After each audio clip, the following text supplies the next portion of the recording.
Ahsoka is now done. It's finished season 1. It's in our rear view mirror. And the question has been coming up about, is this Favreau Filoni-verse in Star Wars kind of on the decline? And that is another topic of today's Mint Mobile hotline question. Our new caller is asking specifically that. Are Favreau and Filoni maybe stretching things too thin? Check it out.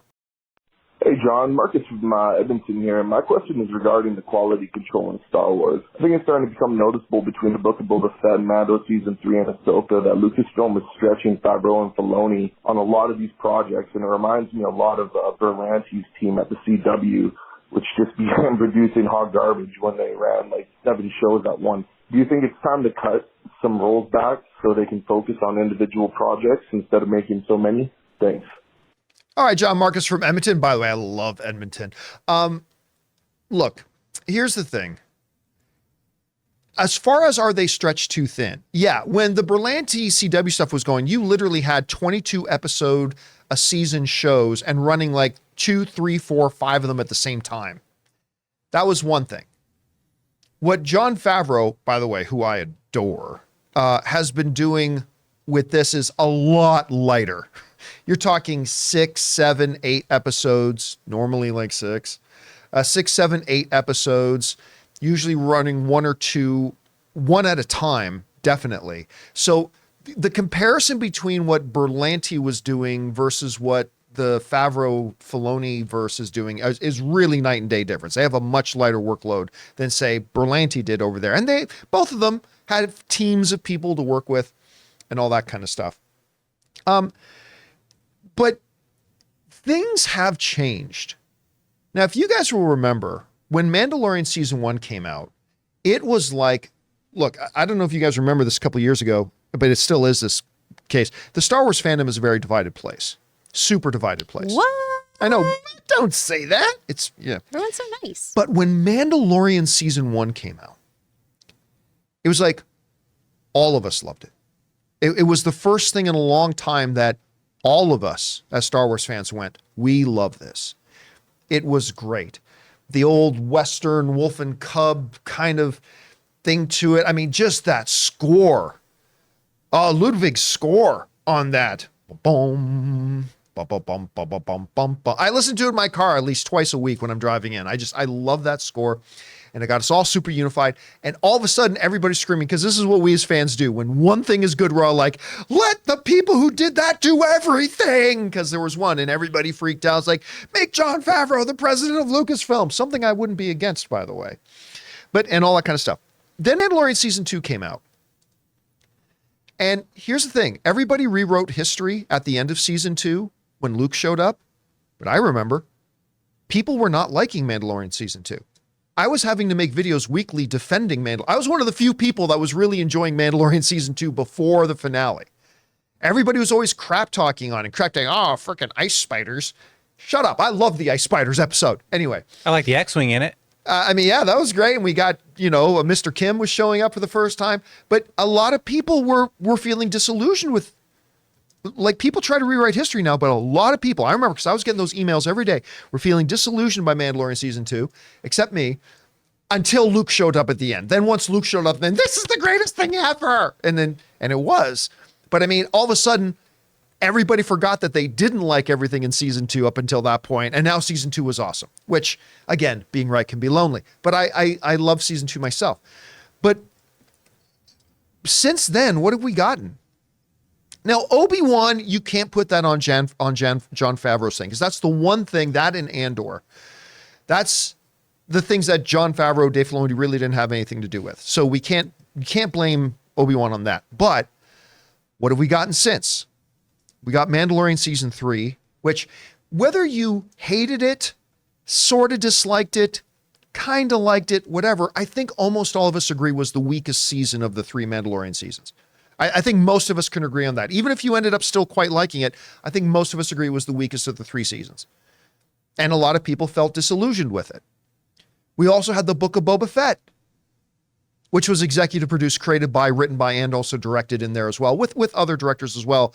John Favreau, Dave Filoni, all that kind of stuff. And that was garbage. Except for when Mando showed up, oddly enough. Oh yeah, I mean, Yeah. Bryce Dallas Howard's episodes directed with Mandalorian, that was actually the best part of the season. Those were good episodes, but overall, that show was terrible. And then we got Ahsoka, which, I mean, you know me, I think there's a bunch of people who liked it. I think people who were big fans of Clone Wars liked it. And then there are others like myself who didn't. So where has this been going? That huge energy that came with that first one, that first Mandalorian season 1. You know, Andor is an outlier because that had nothing to do, and nor did Obi-Wan, is an outlier. But other than that, it's kind of been in decline. But also viewership has kind of been in decline. And this comes to us from the Hollywood Reporter, who wrote this. When comparing the lineup, viewership data from Samba TV revealed that 1.2 million households watched Ahsoka over the course of its first 6 days on Disney+. Comparatively, the Book of Boba Fett had 1.9 million viewers in its first 6 days. Obi-Wan Kenobi had 2.14 million, and that's to be expected, it's Obi-Wan Kenobi, had 2.14 million in its first 4 days. The Mandalorian, the flagship show, pulled in 2.08 million people in the first 4 days of its season 2 premiere, while season 3 only got 1.6. So you see there's a massive decline there. Ahsoka's viewership is quote unquote similar to Andor's premiere season. So we also see a trend here in viewership. The viewership of this Favreau Filoni-verse is not doing this. Viewership is doing this. It's declining. It's disappearing. And I remember everybody says, now look, to say Ahsoka is roughly similar to the viewership of Andor, well, I think Andor is the greatest Star Wars thing produced since the original trilogy. So Ahsoka's in good company. But it's kind of showing that it has been in decline. It has not been able to build on the momentum of Mandalorian season 1 and the big finale that got everybody in the world popping off on YouTube with the end of Mandalorian season 2. It has not been able to follow that up. And this is not me trying to be negative. I'm just pointing out the statistics. I'm just pointing out the numbers that are being reported here. Viewership has been in decline, and I believe overall the quality's been a little bit in decline. Now, the basis of the original question is that a result of them being stretched too thin? I'm sorry. I don't think making 6 episodes or 7 episodes of something a year is stretching you too thin when other showrunners have multiple shows that ran 20-something episodes a season going at the same time. But who knows? I mean, maybe, possibly. What this does make me worry about a little bit is the upcoming Dave Filoni, who I believe is going to be a remarkable live action director. I mean, I think it's a little shaky right now. I do, but I think he's going to be really great in the years to come. It makes me a little bit worried about this live action movie that is supposed to be this whole Favreau-verse, you know, The Mandalorian, Ahsoka, all that kind of stuff. As the television interest has declined, where does that leave them? I'm not really sure. I would say this, though. I think it's far too early to write it off. I think it is far too early to write it off. Because despite the fact that there were people like me who did not like Ahsoka, conversely, what is also true is there were a bunch of people who did, really enjoyed it. And I think there's potential there. And, you know, take away Book of Boba Fett. I know we can't, but if you take away So Book of please. Boba Fett, the class average comes up quite a bit. So look, do I think it's a little bit in decline right now? Yes. Do I believe it's in an unavoidable now death slide? It can't break out of this decline? Not at all. I think it's not too late. I think if the next show they produce is a, you know, universally agreed upon crowd pleaser like Mandalorian season 1, I think they're right back in business. I really do. And in John Favreau, I trust. Have they dropped the ball a little bit? Yep. But, you know, we got some other great things coming. Like Acolyte is coming. I'm dying to see Acolyte. I cannot wait to see what they do with that. And we'll see how it develops. Guys, we want to take a second to thank a sponsor of this video, Vessi. Now, like me, I'm sure a lot of you guys have heard of Vessi, the shoe that claims to be incredibly comfortable and waterproof on top of that. Well, these claims are really interesting to me because as a Canadian who walked around in a lot of snow, and as somebody who likes to go camping and hiking with his wife on the weekends, there's nothing more uncomfortable and horrible than walking around in wet feet. So after receiving my first pair of Vessis and noticing how incredibly good looking the shoes are and how mind-boggling comfortable and flexible they are, the first thing I did was I took them into the backyard to put it to the supreme waterproof test and dipped my feet in my pool. Guys, my feet were bone dry, and like 20 seconds after having them in the pool and I touched them, the shoes themselves were also bone dry. Guys, seriously, these shoes are stupidly comfortable, they look great, and they absolutely lived up to the claim of being waterproof and keeping my feet dry. I absolutely love my Vessi shoes. So guys, if you want shoes that are good looking, are ridiculously comfortable, and on top of all that waterproof, you need to head to vessi.com/Campea and get yourselves a pair today. Go to vessi.com/Campea and get shoes for your best summer yet. Anyway, Chris, as we sit back now, we are now years removed because it feels like an eternity ago, and also like just yesterday, that Disney Plus launched, Mandalorian season 1 came out. We were all kind of enthralled with it. How do you see the course that it's taken up till now, and what do you see as its kind of future roadmap? I'm hoping it gets its footing back because this last season, while I wasn't as disappointed as everyone else seems to be, it did lose its way. And it's not the way. We need to get back on that track. Because seasons 1 and 2, I mean, season 1 in particular, that's my favorite thing from Star Wars next to Empire. I love it so much. I think it's so wonderful. And I think moving forward with Star Wars things, we need to take a step back from focusing on nostalgia and interconnectedness and aesthetic and going for character and story. Those are the things that should drive anything in television and film. And I think a few things have gotten too interconnected. We've talked about this before, the Dickensian nature of the Star Wars universe where everyone knows everyone.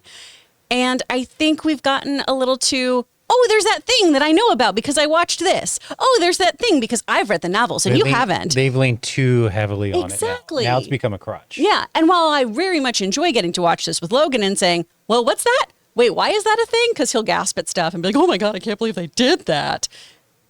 I think you need to have Star Wars also be a little more entry point, especially if there's so many things that are in contention for what's canon and what's not. The novelizations come to mind. The comics come to mind.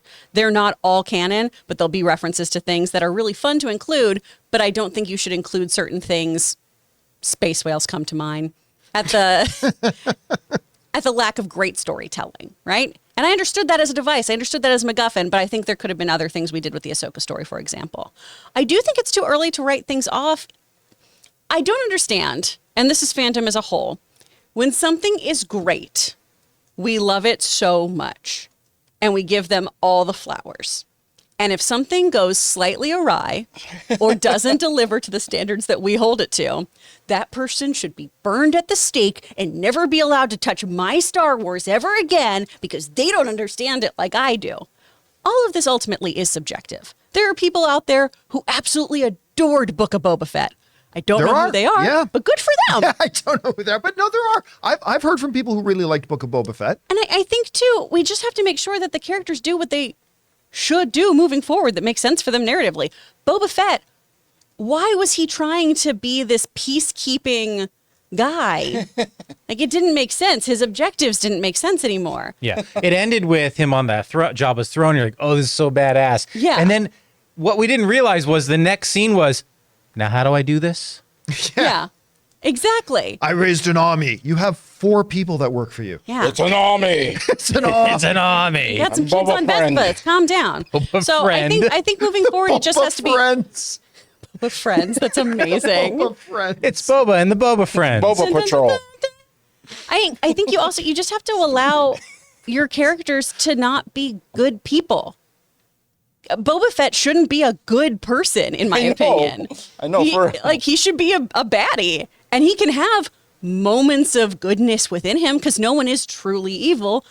Just like we discuss with the sides of the Force and balance. Let people be a little shitty. Don't try to make everyone the hero of their own story because not everyone is. I still remember watching Book of Boba Fett. And I remember the time, like, it's not often that I start yelling and screaming at the TV, but I remember that one episode of Book of Boba Fett because there are two real big logic things going on. When Boba was trying to find his armor again, right?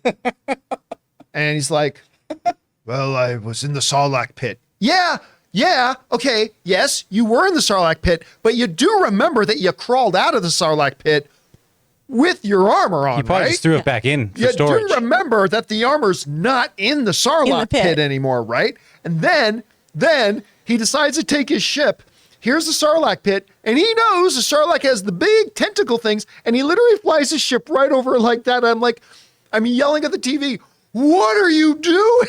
Why are you so stupid? And sure enough, the tentacle things come up. But that was just good. But just I'll like say I this, planned. to your entry point, you made a point about having an entry point for people, right? That is the one thing I think even Andor is guilty of, is that I think the only thing in Star Wars television that has truly been a valid entry point for potential new fans has been season 1 of The Mandalorian. Yeah. You didn't have to know Star Wars to watch season 1 of The Mandalorian. You didn't have to watch, the prequels, the sequels, the originals, the cartoons. You didn't have to watch anything. And the moment that little freaking baby Yoda finger came up, thralls of new fans. I've never watched Star Wars, but I'm watching it now. Exactly. And nothing else has really done that. So not even Andor. No, and you, because there's going to be people too. Well, good. It shouldn't have an entry point. You should have to go watch all these other things because then you're Yeah, real the fans. lovely group of gatekeepers. I yes. hate to Get break lost. it to you guys. You can feel that way all you want. If you want continued new Star Wars things, you have to have new fans want it. It can't just be 4 people in a room going, oh, nothing beat Empire, so why even frickin' bother? Like, you have to have new people who want it and have skin in the game. It's almost like genetics. You're basically inbreeding your content. Yes. Yeah. Because it's a smaller and smaller pool that you're just building off the member bears and not expanding it, and it's getting sicker and sicker. And then everyone's saying, well, this is the Filoni-verse within the Star Wars verse, and so it's leading to a movie. But if every installment is diminishing returns, you don't care about the movie that's coming out. Yeah. And that's what I worry about at this point. But who knows? We will see. Inbreeding. Hey guys, thanks so much for watching this video. Make sure you like the video, leave a comment, and subscribe to our channel. And don't forget, we have a daily podcast called the John Campea Show podcast, available on Apple Podcasts, Spotify, or your favorite podcasting app of choice. Go and subscribe to it today so it'll be there when you need it.